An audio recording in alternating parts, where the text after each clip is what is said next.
이사야 39장 1절에서 4절입니다. 그때에 발라단의 아들 바빌로니아 왕 모로닥 발라단이 히스기야가 병들었다가 나았다는 소식을 듣고서 그에게 친서와 예물을 보내왔다. 히스기야는 그들을 반가이 맞아들이고 보물 창고에 있는 은과 금과 향유와 무기고와 창고 안에 있는 모든 것을 다 보여주었다. 히스기야는 그들에게 궁궐과 나라 안에 있는 것을 하나도 빠짐없이 다 보여주었다. 그때의 예언자 이사야가 히스기야 왕에게 와서 물었다. 이 사람들이 무슨 말을 하였습니까? 이 사람들은 어디에서 온 사람들입니까? 히스기야가 대답하였다. 그들은 저 먼 나라 바빌로니아에서 온 사람들이요. 이사야가 또 물었다. 그들이 임금님의 궁궐에서 무엇을 보았습니까? 히스기야가 대답하였다.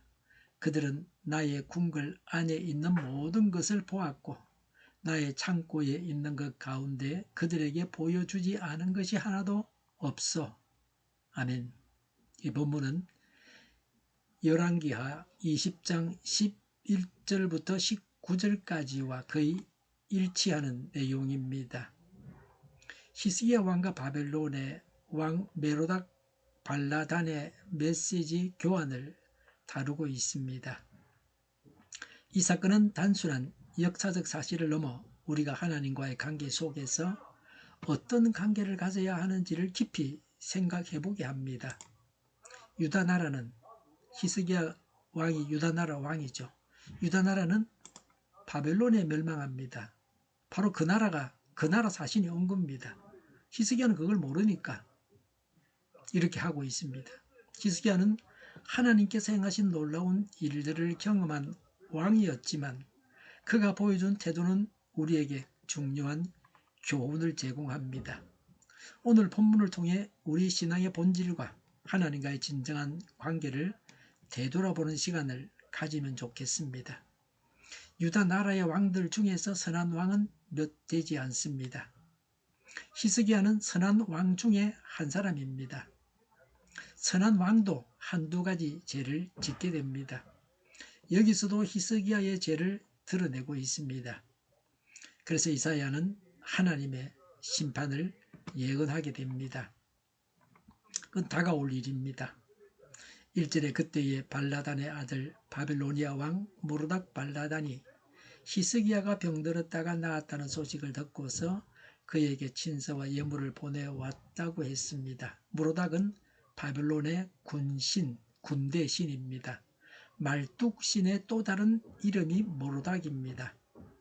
바벨론 왕 모로닥 발라단 2세는 주전 721년에서 710년까지 12년간 통치하다가 아시리아 왕 사르곤 2세에 의해 왕위를 박탈당했습니다.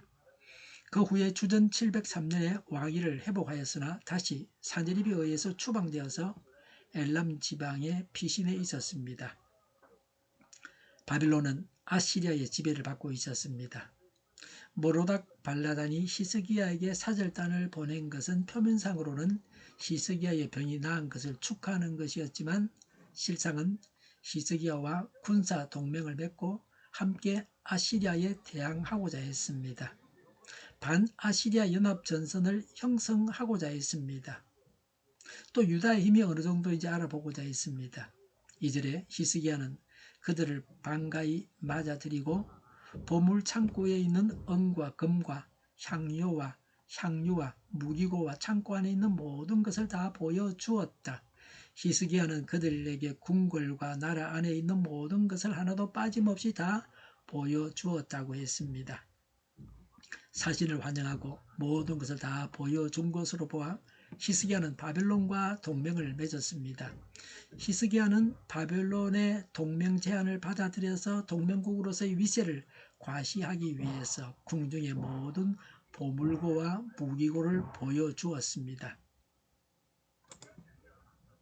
히스기야가 바벨론과 동맹을 체결한 것은 결국 하나님보다 세속 권력을 더 믿고 의지하며 그것을 통해 국가의 안보를 지켜보겠다는 불신앙적인 처사였습니다.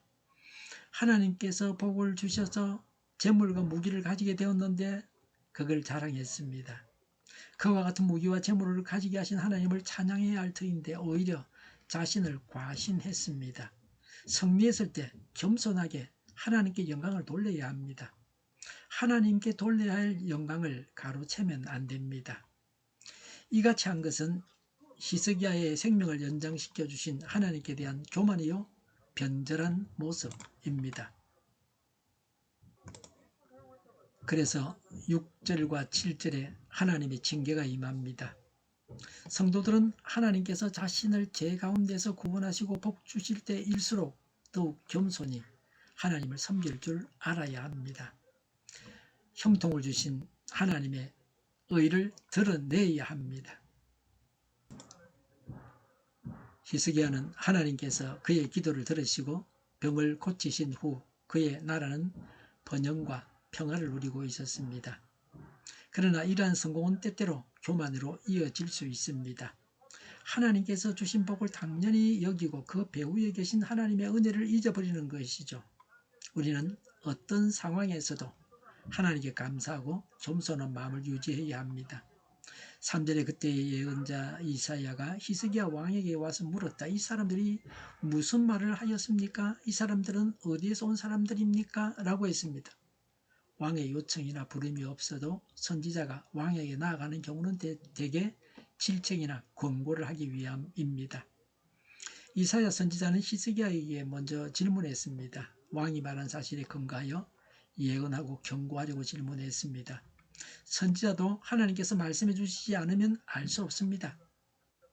하나님은 가서 물어보면 알 수 있는 일에 대해서도 다 알려주시지는 않습니다. 신문, 방송, 언론 매체를 보고서 세상이 돌아가는 것을 알아야 됩니다. 세상은 우리가 구원해야 할 대상이므로 세상에 대해서 알고 있어야 됩니다. 나라가 평온하고 제대로 통치가 이루어져야 교회도 그 나라 안에서 성장해 갈 수가 있습니다. 공산주의 국가에서 교회가 제대로 세워집니까? 북한 같은 땅에서, 중국 같은 땅에서, 그리고 유럽과 같은 그런 땅에서 어떻게 교회가 온전히 세워집니까? 하나님이나 잡신이나 다 똑같다. 하나님이나 잡신이나 다 똑같다. 그게 나라법이다. 근데 하나님만 구원자 예수만 믿어야 된다. 그러면 종교차별금지법 위반입니다. 그런 나라에 무슨 교회가 제대로 있겠습니까? 3절에 히스기야가 대답하였다. 그들은 저 먼 나라 바벨로니아에서 온 사람들이요 라고 했습니다. 바벨론의 왕 메로닥 발라단이 히스기야에게 사신을 보내게 됩니다. 이 사신들은 히스기야의 병이 나은 것과 그의 왕국의 번영을 축하하기 위해서 온 것입니다. 히스기야는 멀리 바벨론에서 왔다고 하므로 자신의 명성이 그토록 먼 지방에까지 알려져 있음을 은근히 자랑하는 교만이 있었습니다. 최대 강대국 아시리아를 물리쳤다는 겁니다. 정복은 못해도 정복당하지는 않았다는 겁니다. 베트남 사람들에게서도 그런 걸 볼 수 있습니다. 우리가 강대국을 다 물리치고 정복당하지 않았다. 굉장한 자부심을 가지고 그 나라 박물관에 가면 그런 걸 자랑하고 있습니다. 자랑할 만하죠. 그러나 히스기야는 이 기회를 통해 자신의 위대한 업적을 드러내고 싶어 했던 것 같습니다. 그는 자신의 재산과 왕국의 부를 자랑하며 그들의 방문을 기쁘게 맞이했습니다. 이러한 태도는 하나님께서 주신 복을 자신의 힘으로 착각하게 만드는 위험을 내포하고 있습니다.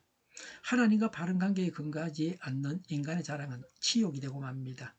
성도는 늘 깨어있어 항상 우리를 권고하시는 성령님의 음성을 들어서 죄의 올무에 빠지지 않아야 합니다. 4절에 이사야가 또 물었다. 그들이 임금님의 궁궐에서 무엇을 보았습니까? 히스기야가 대답하였다. 그들은 나의 궁궐 안에 있는 모든 것을 보았고 나의 창고에 있는 것 가운데 그들에게 보여주지 않은 것이 하나도 없소 라고 했습니다. 히스기야는 거짓말을 하지 아니하고 솔직하게 대답했습니다. 이런 점은 본받아야 될 점입니다. 자기의 잘못을 숨기려고 하지 않았습니다. 히스기야는 자신이 범죄한 사실을 전혀 깨닫지 못했습니다. 자기가 뭘 잘못했는지를 몰랐습니다. 앞뒤를 모르니까 그렇죠. 바빌론이 그냥 아시리아의 한 속국인데 어때? 이 정도였습니다. 그가 본 현실은 그 당시는 그러했습니다. 우리는 과거사기 때문에 바빌론이 어떤 나라인지를 알고 있으니까 히스기야보다는 좀 더 바르게 분별력을 가질 겁니다. 바빌론 사신에게 한 일을 오히려 자랑스럽게 히스기야는 여기고 있었습니다. 히스기야 왕이 교만했고 영적으로 무지했음을 단적으로 보여줍니다. 신령한 사람은 내일 일을 알아야 되고 하나님이 가르쳐주는 것을 그가 알고 명심하고 있어야 됩니다. 그런 관계를 늘 맺고 있어야 됩니다. 왕이 아주 멍청했다. 하나님 나라에 있는 나라의 왕이 선한 왕인데도 불구하고 좀 수준이 떨어진다는 겁니다. 고린도전서 10장 12절에 그러므로 서 있다고 생각하는 사람은 넘어지지 않도록 조심하십시오라는 말씀을 깊이 묵상해야 합니다. 하나님의 은혜가 충만하여 영적인 기쁨이 넘친다고 생각될 때 더욱 겸손하게 자신을 돌아보아야 합니다. 하나님의 은혜를 잊지 말고 받은 복에 대해서 겸손하게 여기고 살아가야 합니다. 성공과 번영 속에서도 하나님과의 관계를 소홀히 하지 말고 모든 것을 하나님께 돌리는 삶을, 모든 영광을 하나님께 돌리는 삶을 살아야 합니다. 하나님께서 우리를 사랑하시고 올바른 길로 인도하시기를 원하십니다. 그러므로 항상 하나님께 의지하며 살아가야 합니다. 신중하지 못한 언행을 삼가야 합니다. 경거망동을 버려야 합니다. 승리와 번영을 얻었을 때 교만하지 말고 하나님께 영광을 돌려야 합니다. 승리하는 중에도 겸손하고 깨어있어서 하나님과 늘 교통하여 성성장구해야 합니다. 잘 행하다가 넘어지고 자빠지고 당하면 어떻게 합니까? 계속 잘 가야 합니다. 기도하겠습니다. 우리에게 주시는 교훈을 깊이 새기게 하여 주시옵소서. 우리의 삶 속에서 하나님을 잊지 않고 모든 것에 감사하며 겸손하게 나아가게 하여 주시옵소서. 성공의 순간에도 하나님께 영광을 돌리며 하나님과의 관계를 더욱 깊이 있게 만들어가는 삶을 살게 하여 주시옵소서. 하나님의 인도하심을 따라 살아가는 저희가 되기를 간절히 기도드립니다. 성례하는 중에도 겸손하고 깨어있어서 하나님과 늘 교통하여 성성장구하게 하옵소서. 온 세상에 교회 단합법이 없어지게 하여 주시옵소서. 저희를 불쌍히 여겨 주옵소서. 저희를 악에서 구하옵소서. 하나님의 뜻이 이 땅에서도 이루어지게 하여 주시옵소서. 저희의 간구에 응답하여 주옵소서. 기도하기를 지지 않게 하옵소서. 저희의 필요를 채워 주시옵소서. 오늘도 차고 넘치는 복된 삶을 살게 하옵소서. 감사와 찬양을 하나님께 돌려드리며 예수님의 이름으로 기도드립니다. 아멘.